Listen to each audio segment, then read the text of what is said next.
There are moments when the heart begins to speak in ink, long before the mind understands why. This episode drifts back to the very beginning of my written world, to the notebooks that held me before I knew how to hold myself, to the first fragile stories that rose from the quiet corners of my inner landscape. I explore why I first turned to journaling, what I was really seeking between those lines, why tears are important, and how a single short story from my oldest exploration diary revealed the truth I was circling even then. Today we start to wander through origin pages.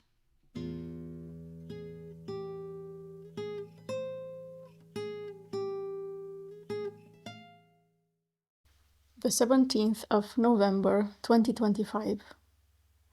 When I was 13, I started journaling. This notebook knows my feelings and thoughts between 1993 and 1998. That is, until I went to college. From my first year of college, I only have a notebook where I was writing poems. Not very happy poems. I was transitioning towards adulthood, and it was not always easy. Then I really dived into architecture, and all my inner expression shifted towards my projects, expressing them, drawing them, building them. Slowly I was drawn into my professional life, and this vortex swirled me for years. It was an amazing journey at first, until I felt like drowning. A few years later, I arrived in France with a scholarship. I was quite alone in the beginning, redefining myself again, so I started to write. I wrote small thoughts on small notebooks. And when I started to play the guitar with my dorm colleagues, I was also writing songs. Then the wind pulled me again away from writing when I fell in love. But it brought me back in 2014 when I've started to learn about energy and the essential. That which is invisible to the eyes. Journaling came naturally when I've started to discover my inner world, deep thoughts, emotions, energy, and experiences. Forgotten experiences, early childhood experiences, past lives experiences. What do you think about the past lives idea? For me, it was the main motive to learn and practice. I was so thirsty about knowing more, diving deeper and deeper into the fractals of my consciousness became a passion. At some point of my journey, I came to ask myself about the past lives, about the memories. Are they really past lives? Or other experiences in the stream of consciousness? Are they my experiences? Or are they only in the collective consciousness? Frankly, for me, it doesn't matter anymore. What it matters is that I know them, I felt them, I've wept with them, and I've had deeper understandings thanks to them. Therefore, I will sometimes refer to them as my experiences. It was not the story that it was important to keep for later. It was the learning that came with it. And the deep thoughts, the deep insights, or as a friend used to call them, the big truths. This is why I kept on writing, filling all these notebooks, because behind each energy blockage, once that the energy was being released, I would find the truth about myself, about others, about history, about life, about the universe.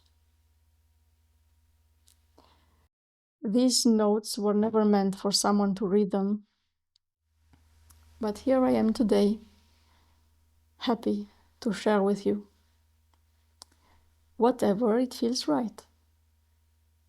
My purpose is to inspire you to look into your own fractals of consciousness.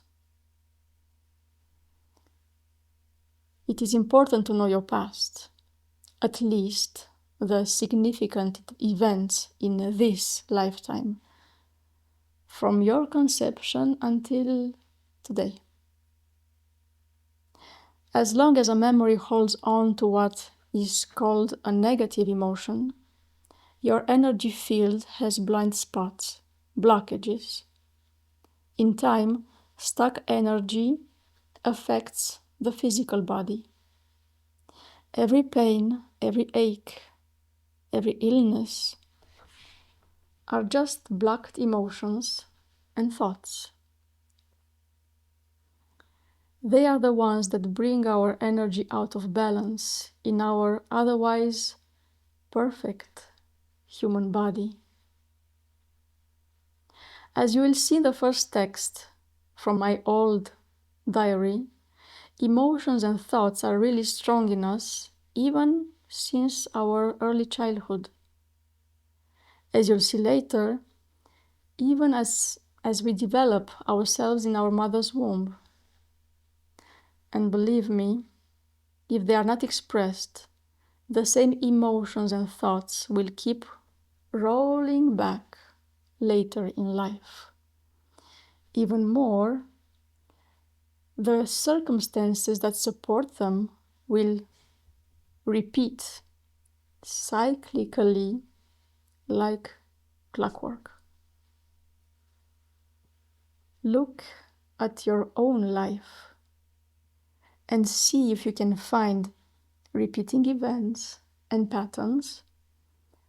Then come and tell me all about it. A quick note before I start to read to you an old story. Today, as in future storytelling, you will hear me talk about weeping, crying, or purification. They all mean the same. An energy blockage is being released. The energy field is being purified. Tears are one of the oldest languages the soul still remembers. Older than words, older than belief. They rise from a place where truth has not yet been shaped into story. When tears come, they come as a watermark of something shifting inside. When we weep, we invite our profound being to take the lead for a moment. We allow the inner water to rise, purify, and reorganize what has been stuck. Tears are not only from weeping, tears can also come with laughing. My teacher told me once that truly laughing at pain is a high spiritual purification. Now I see that it was a moment when my real self was laughing, being able to find the ridicule in a rape situation. Fortunately, for me, it was not a memory from this life.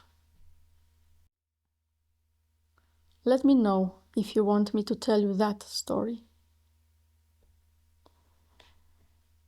There is a special kind of laughter, the one that rises from somewhere ancient and raw, the one that shakes the ribs and loosens the spine, the kind that leaves you breathless and shining.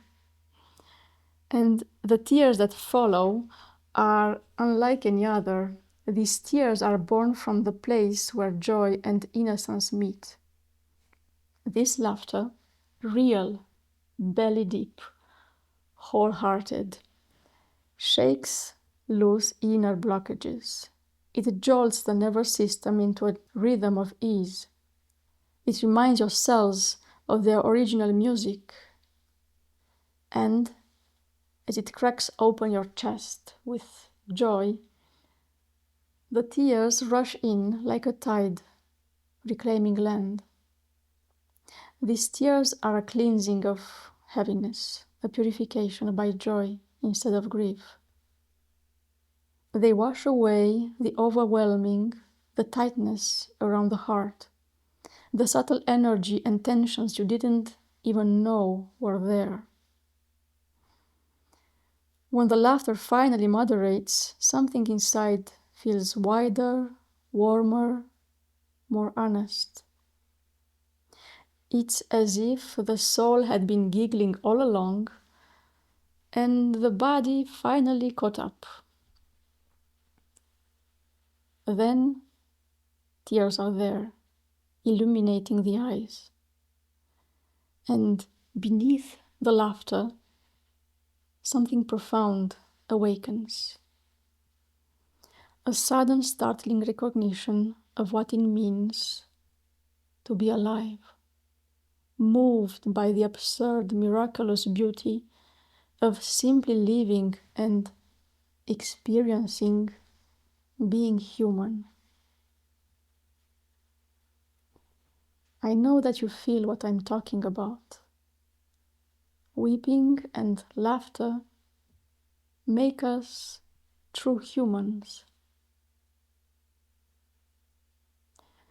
And always after the storm of laughter or weeping comes that unmistakable stillness, a soft, emptied landscape inside, a sense of being rinsed from the inside out, a feeling that something essential has been returned to its rightful place. In this new made space, the truth can appear. Information, wisdom, knowingness.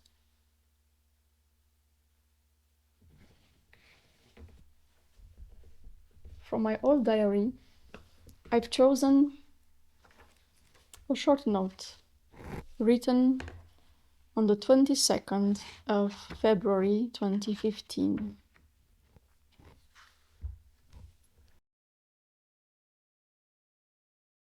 I've touched the ground and I saw my little feet in small boots with red and white. I was in my grandmother's room. I am 2 years old. Now I see myself in the kitchen with my great-grandmother, and Mom is coming home with my sister from the maternity ward. I'm seeing them coming on the sidewalk. Grandpa behind, my grandmother last one. I'm feeling jealousy, like my mom was handling my sister. Being so nice to her, so soft. And now that I see the little head coming out of the white swaddling clothes, I'm feeling love. I wept. Everybody gathered in the kitchen, around my mom with baby in her arms. Grandpa took my hand. I felt so much love for Grandpa. I wept again. And then so much love for my grandmother. I'm crying again. And then I cried again, very hard, when I realized that I never told her how much I love her before she died.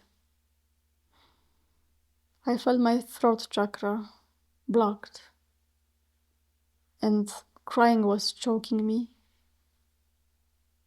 I had a knot in my throat. I felt my great-grandmother protecting me, and I felt trust. Then, with all the stuck emotions gone, I was just being happy that my mom came home.